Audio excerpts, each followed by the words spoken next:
नमस्कार। तो आज इकोनॉमिक पैकेज के दूसरे चरण की घोषणा वित्त मंत्री ने की और ये खास तौर से किसानों के लिए, माइग्रेंट वर्कर्स के लिए, रेहड़ी वालों के लिए घोषणाएं की गई आज।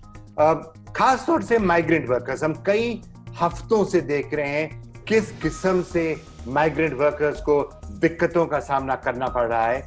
आज वित्त मंत्री ने कहा कि उनको भी खाना दिया जाएगा, उनको भी राशन दिया जाएगा। हो सकता है कोई ऐसे माइग्रेंट वर्कर्स हो जो घर से दूर हो, उनके पास राशन कार्ड नहीं हो और उनको काफी तकलीफों का सामना करना पड़ रहा है। वित्त मंत्री ने कहा कि उनको भी अब राशन मिलेगा और देश भर में एक राशन कार्ड होगा जो शायद 1-2 महीने बाद लागू होगा। और कई लोगों काफी समय से कह रहे हैं कि माइग्रेंट्स के लिए ये किया जाना चाहिए।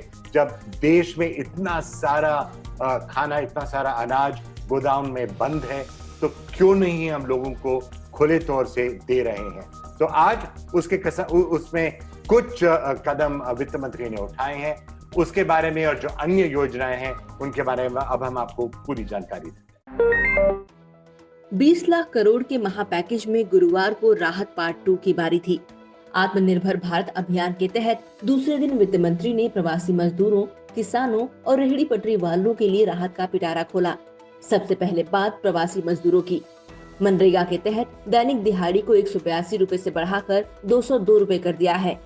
इसके साथ ही सरकार जिन मजदूरों के पास राशन कार्ड नहीं है, उन परिवारों को भी प्रति व्यक्ति 5 किलो अनाज और प्रति परिवार 1 किलो दाल मुफ्त में देगी। ये रियायत 2 महीने के लिए है। इससे 8 करोड़ प्रवासी मजदूरों को फायदा होगा और इस पर होने वाला 3,500 करोड़ रुपए का पूरा खर्च केंद्र सरकार उठाएगी। इसके अलावा वित्त मंत्री ने ये भी ऐलान किया कि मार्च 2021 तक पूरे देश में one nation one ration card लागू कर देगी। अब बात मजदूरों के रहने की। सरकार बड़े शहरों में पीपीपी मॉडल पर रेंटल मकान बनाएगी, जहां मजदूरों को सस्ते में मकान दिए जाएंगे। इसके अलावा सरकार 1 महीने में रेहड़ी पटरी वालों के लिए स्कीम लेकर आएगी, जिसके तहत उन्हें 10,000 रुपए तक लोन मिलेगा। इससे 50 लाख लोगों को फायदा मिलेगा। कोरोना संकट से परेशान किसानों के लिए निर्मला सीतारमण ने 30,000 करोड़ का अतिरिक्त वर्किंग कैपिटल फंड बनाया है। वित्त मंत्रालय ने गुरुवार को प्रवासी मजदूरों और शहरी गरीबों के लिए भी कई अहम ऐलान किए। वित्त मंत्री ने बताया कि ऐसे लोगों की मदद के लिए केंद्र की तरफ से राज्य को SDRF के माध्यम से 1100 करोड़ रुपए जारी किए गए हैं।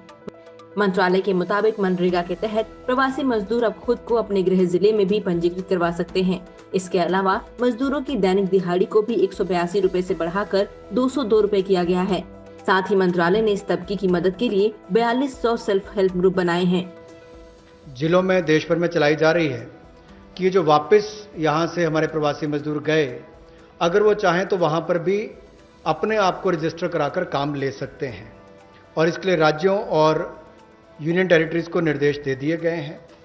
और यही नहीं, 182 रुपया जो उनकी दिहाड़ी होती थी अब उसको बढ़ाकर भी 202 रुपये कर दिया गया। प्रवासी मजदूर जो भारत और मैं कहूँगा राष्ट्र निर्माण में लगे हैं, उनके लिए राशन की सुविधा उपलब्ध करवाने के लिए ऐसे 8 करोड़ प्रवासी मजदूरों के लिए 3500 करोड़ रुपये का प्रावधान मोदी सरकार करवाने जा रही है। जो नेशनल फूड सिक्योरिटी एक्ट में नहीं आते या जिनको राज्यों का राशन कार्ड नहीं मिल पाता या उसकी बेनिफिशियरीज लिस्ट में नहीं है, वो भी इससे वंचित ना रह जाएं। ऐसे 8 करोड़ प्रवासी मजदूरों के लिए 3500 करोड़ रुपए का प्रावधान, यानी कि उनको 5-5 किलो गेहूं या चावल मिलेंगे और साथ में 1 किलो चना, प्रति फैमिली 1 किलो चना और प्रति व्यक्ति 5 किलो गेहूं और चावल भी अगले 2 महीनों तक मिलते रहेंगे। इसके लिए मोदी सरकार 3500 करोड़ रुपए का प्रावधान कर रही है। इसको लागू करने की जिम्मेदारी राज्य सरकारों की है। केंद्र सरकार ने ऐलान किया है कि वो मार्च 2021 तक एक देश एक राशन कार्ड के तहत हर किसी को कवर कर लेगी। सरकार के मुताबिक इसके तहत लाभान्वित किसी भी राज्य में बने अपने राशन कार्ड से किसी भी दूसरे राज्य में भी राशन कार्ड ले सकेगा। सरकार ने कहा कि इस व्यवस्था के लागू होने से जरूरतमंदों की राशन की समस्या हल हो जाएगी। सरकार ने बताया कि फिलहाल इस योजना के तहत 67 करोड़ लोग लाभ ले रहे हैं। One nation one ration card, ये योजना हम लाने वाले हैं और इसके माध्यम से आप देश के किसी कोने में भी किसी भी उचित मूल्य की दुकान से अपना राशन ले सकते हैं, जिसको हम डिपो भी कहते हैं, राशन डिपो भी कहते हैं, ताकि राशन वितरण प्रणाली से जो आपके हिस्से का आप उसको ले पाएं। वहीं पर देखा जाए तो 23 राज्यों में 67 करोड़ बेनिफिशियरी जो हैं वो 83% पीडीएस की पॉपुलेशन वो अब तक इस पे कवर हो चुकी है और मार्च 2021 तक हम 100% उसको कवर कर लेंगे नेशनल पोर्टेबिलिटी में, ताकि वो देश के किसी कोने में जाकर भी अपने राशन कार्ड का इस्तेमाल कर सकें। ये अपने आप में क्रांतिकारी कदम गरीब मजदूर, प्रवासी मजदूर के लिए होगा। गुरुवार को केंद्र सरकार ने ठेला रेहड़ी लगाने वालों को भी सहायता देने का ऐलान किया। सरकार के मुताबिक ऐसे लोगों के लिए 5,000 करोड़ रुपए उपलब्ध कराए जाएंगे। सरकार का दावा है कि उसके इस कदम से 50 लाख स्ट्रीट वेंडर्स को फायदा मिलेगा। सरकार के मुताबिक इस फंड के जरिए स्ट्रीट वेंडर्स को 10,000 रुपए तक की मदद दी जाएगी। रेहड़ी लगाने वाले, पटरी पर सामान बेचने वाले जो हमारे श्रमिक साथी हैं, जो घरों में काम करने वाले भाई बहन हैं, जो ठेला लगाने वाले हैं, इन सबको कोविड-19 के समय इस पिछले 2 महीनों में बहुत सारी तकलीफ का सामना करना पड़ा और इन्होंने बहुत ज़्यादा त्याग भी इसके लिए किया है। और ये 5,000 करोड़ रुपए की विशेष सुविधा केवल इनके लिए, रेहड़ी ठेला लगाने वाले, पटरी पर सामान बेचने वाले श्रमिक साथी, इनके लिए लेकर आए हैं। ये 10,000 की इनको प्रति व्यक्ति सुविधा मिल सकती है, क्योंकि किसी को चाय बेचनी है, सब्जी बेचनी है, कुछ और बेचना है, तो 2,000 10,000 तक वो अपना सामान लेने की उसको सुविधा मिल सकती है। और ये 1 महीने के अंदर सरकार इसको लॉन्च कर देगी। केंद्रीय वित्त मंत्री निर्मला सीतारमण ने गुरुवार को मुद्रा शिशु लोन को लेकर भी एक बड़ी घोषणा की। वित्त मंत्री के मुताबिक सरकार मुद्रा स्कीम के तहत शिशु लोन लेने वालों को 12 महीने तक ब्याज में 2% तक की छूट देगी। इससे करीब 3 करोड़ लोन लेने वालों के कुल 1,500 करोड़ रुपए बचेंगे। बता दें कि इस स्कीम के तहत अपना कारोबार शुरू करने के लिए सरकार कम दरों पर लोन उपलब्ध कराती है। 1,62,000 करोड़ रुपया आज तक इस मुद्रा शिशु लोन के अंतर्गत दिया है, जो आउटस्टैंडिंग है। और इस योजना के माध्यम से लगभग 3 करोड़ ऐसे लोगों को लाभ मिलने वाला है और ये कुल लाभ 1,500 करोड़ रुपए के लगभग होगा।